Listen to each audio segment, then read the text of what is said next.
Jamais poderemos falar do altar sem falarmos de Jesus. E o objetivo da lição desta semana é tratar acerca da comunhão que o nosso Senhor e Salvador tinha com seu Pai. A pergunta é: como era a vida de Jesus no altar? O tema da lição eu o transformei em pergunta, mas o tema da lição é a vida de Jesus no altar, parte 1. Eu quero convidá-lo, você, nesse momento, a abrir a palavra de Deus no Evangelho segundo escreveu Marcos, no capítulo 1. Evangelho de Marcos, capítulo 1. Eu quero ler com vocês os versículos 35 ao 38. E nós podemos perceber por meio destes versículos que toda a vida de Cristo estava pautado no altar. E enquanto você procura, eu quero agradecer por você fazer parte deste canal. Você que está conhecendo o canal pela primeira vez, você possa se inscrever, deixar o seu like e compartilhar para com aqueles que necessitam conhecer mais um pouco daquilo que a lição quer abordar. Você que é jovem, nós estamos estudando sobre o altar e a necessidade que nós jovens precisamos ter, que é sempre colocar Deus em primeiro lugar na nossa vida.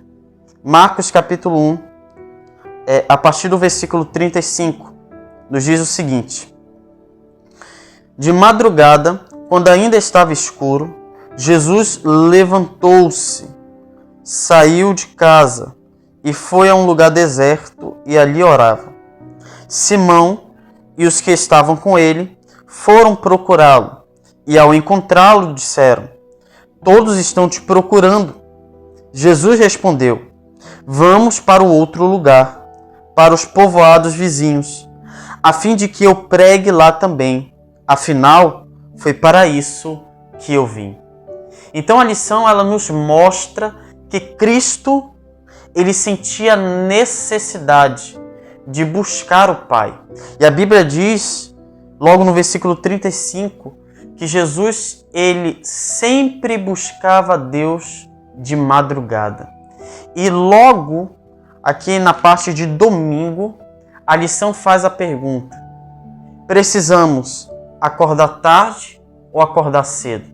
É óbvio que a Bíblia ela não estabelece um horário para que nós venhamos buscar a Deus, mas era comum os autores, tanto veterotestamentário quanto do Novo Testamento, estes personagens bíblicos, eles tinham o costume de buscar a Deus pelas madrugadas. Por quê? Porque, como diz a lição aqui, ela diz que acordar cedo, acordar bem cedo, acordar de madrugada, ajuda a nos concentrar melhor. Por quê? Porque é um horário onde ninguém está acordado. E também é o melhor horário para que possamos estar totalmente concentrados na palavra de Deus. E também permite mais tempo para planejar o dia, fornece tempo para exercícios e oferece uma oportunidade de solidão. Ou seja, por meio do texto em que nós acabamos de ler, nós podemos perceber que Jesus ele tinha um costume de acordar pela madrugada.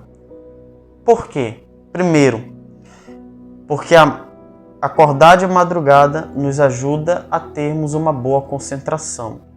Segundo, nos ajuda a planejar como será o nosso dia e o que eu irei fazer nesse dia.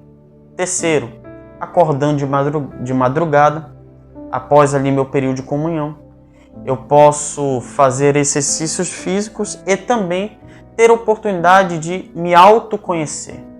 A solidão ela é importante porque você passa a se autoconhecer. Então, a lição ela busca nos mostrar um Jesus, o madrugador. E aí nós podemos perceber que a vida de Cristo não estava apenas pautado em buscar apenas a Deus, mas Jesus tinha um ministério.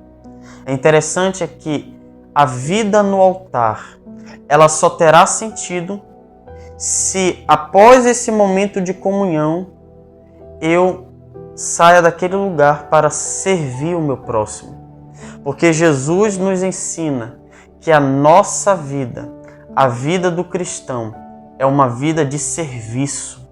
Então é necessário que nós, jovens, após madrugarmos na presença de Deus, ao sairmos da presença de Deus, venhamos auxiliar o nosso próximo.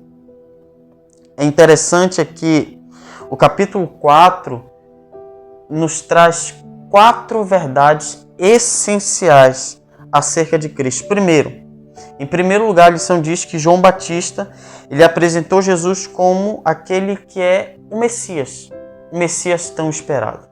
Então, quando você lê todo o capítulo 4, você percebe que o foco, o capítulo 1, você percebe que o foco do capítulo é apresentar um Cristo, um Jesus que cumpre as profecias do Antigo Testamento, ou seja, ele é o próprio Messias. Segunda verdade é que Marcos capítulo 1, ele tem o objetivo de mostrar que Jesus tem poder sobre Satanás, ao ponto que a Bíblia diz que após sair do batismo, ele vai para o deserto para buscar o Pai, e no momento em que ele está no deserto, ele é confrontado por Satanás, mas por causa da comunhão que ele tinha com o Pai, o resultado foi a vitória. Ou seja, só poderemos obter a vitória sobre Satanás se estivermos em contato diariamente com o nosso Pai Celestial. Terceira verdade é que o ministério, o ensino e a pregação de Jesus e o seu desejo de compartilhar esse ministério com outro faz parte daqueles que estão diariamente no altar. Como eu disse para vocês, só terá sentido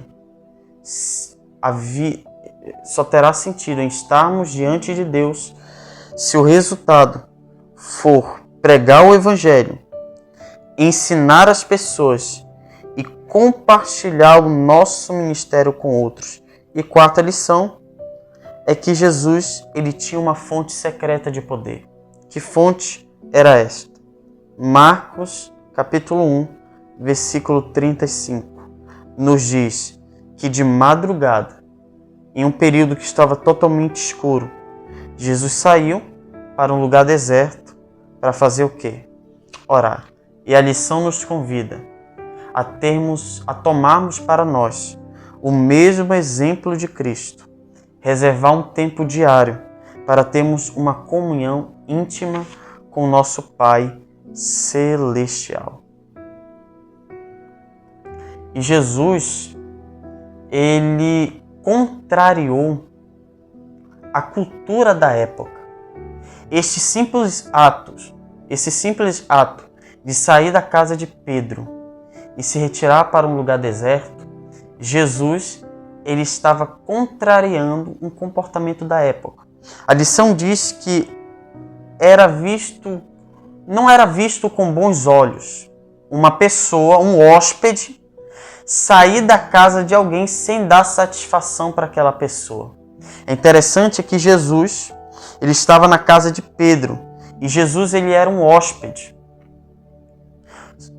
E qual era o dever de Cristo como hóspede? Se fosse para ele sair, ele tinha que dar alguma satisfação para Pedro.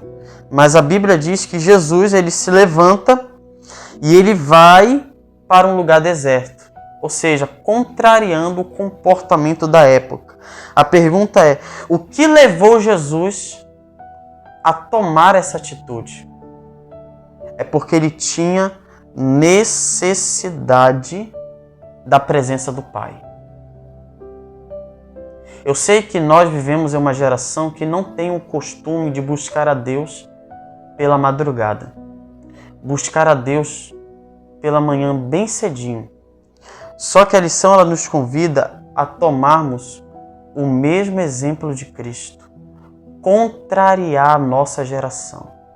E como contrariamos a nossa geração? É quando nos levantamos de madrugada para buscarmos a face do Pai. E só assim nós estamos demonstrando para uma sociedade totalmente preguiçosa de que a nossa maior necessidade não é o emprego, que a nossa maior necessidade não são os estudos, mas sim que a nossa maior necessidade é o quê? É buscarmos a Deus. É por isso que abra sua Bíblia no Evangelho de Mateus, no capítulo 6, Evangelho de Mateus, no capítulo 6, versículo 33. Mateus 6, 33. Diz assim a palavra do Senhor. Busquem, pois, em primeiro lugar, o reino de Deus e a sua justiça, e todas essas coisas serão acrescentadas a vocês. Ou seja, busquem em primeiro lugar o reino de Deus, as coisas de Deus. Não é errado você buscar os estudos e em busca de crescer por meio dos estudos intelectualmente, crescer financeiramente, buscar um emprego. Não é errado. Mas a Bíblia diz que nós devemos buscar em primeiro lugar o quê? O reino de Deus, ou seja, o próprio Deus. Quando você vai para Lucas, que é o texto paralelo, o reino não é um lugar, o reino é uma pessoa. E de que pessoa a Bíblia está falando? Está falando do nosso Deus, do nosso Pai Celestial. Em outras palavras, Jesus está dizendo, busque em primeiro lugar o quê? Deus e a sua justiça. E todas as outras coisas nos serão acrescentadas.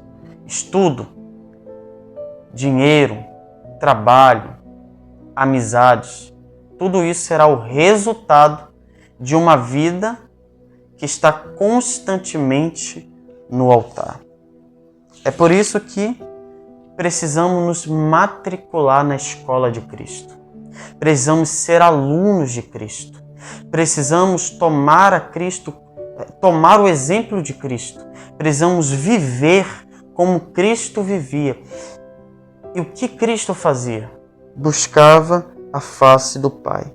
A lição diz: quando escolhemos levantar cedo para buscar a Deus, estamos dizendo a nós mesmos que o tempo com Ele é mais importante do que dormir até mais tarde. Ou seja, necessidade. Sentimos a necessidade de Deus. Só iremos tomar essa atitude de acordar cedo se sentimos a necessidade dele. Quando levantamos cedo para nos encontrarmos com Deus no altar de adoração, estamos reconhecendo que nossa vida pertence a Ele. E a pergunta que eu faço é: a sua vida pertence a Deus? A sua vida pertence a Cristo? Você tem depositado a tua vida na presença de Deus no altar? Ellen White diz: consagre-se a Deus. Consagre-se a Deus pela manhã. Faça disso sua primeira atividade. Qual deve ser nossa primeira atividade? Nos consagrar a Deus. E ela disse: e ore, toma-me, ó Senhor, para ser teu inteiramente. Deponho todos os meus planos a teus pés. Usa-me hoje para o teu serviço. Assim, dia após dia, você poderá entregar sua vida nas mãos de Deus. E ela será cada vez mais moldada segundo a vida de Cristo. Porque muitas vezes a nossa vida não se assemelha a Cristo, é porque não temos feito da consagração, nossa primeira atividade, nossa prioridade. Ellen White diz: enquanto devamos trabalhar ativamente pela salvação dos perdidos, precisamos também dedicar tempo à meditação e à oração e ao estudo da palavra de Deus. Somente o trabalho realizado com muita oração e santificados pelos méritos de Cristo mostrará no final das contas ter sido eficaz. Só teremos êxito no trabalho missionário, em nossa vida cotidiana, quer seja no trabalho, quer seja na escola, quer seja nos estudos ou em qualquer outra coisa. Nós só teremos êxito, só iremos ter êxito se nós depositarmos a nossa vida no altar. E eu quero orar com você. Eu quero pautar a minha oração naquilo que Ellen White escreveu. E enquanto eu cito, eu gostaria que você repetisse. Feche seus olhos e ore comigo. Repita estas palavras. Toma-me, ó Senhor, para ser teu inteiramente. Te ponho todos os meus planos a teus pés. Usa-me hoje para o teu serviço. Amém. Amém. Que Deus te abençoe, meu jovem. Eu te espero no próximo estudo da lição da Escola Sabatina, que vem com o tema geral: adoração de volta ao altar. Que Deus te abençoe.